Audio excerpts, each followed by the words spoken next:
Jaunie projekti 2025. gadā ir kļuvuši ļoti populāri, un tā ir top izvēle. Pārdomāti plānojumi.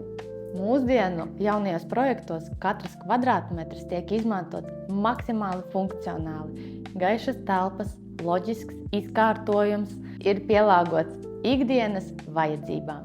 Energoefektivitāte. Zemes apkuras izmaksas, ļoti laba skaņas izolācija, tie ir jūsu būtiski ieguvumi tagad un nākotnē. Ilgtermiņa ieguldījums. Jaunie projekti saglabā savu vērtību ilgtermiņā. Jaunie projekti ir top finansēšanas objekti banku vidē. Sakārtota vide. Apzaļumots pagalms, bērnu rotaļlaukumi, veloceliņi. Tas viss ir par sakārtotu vidi.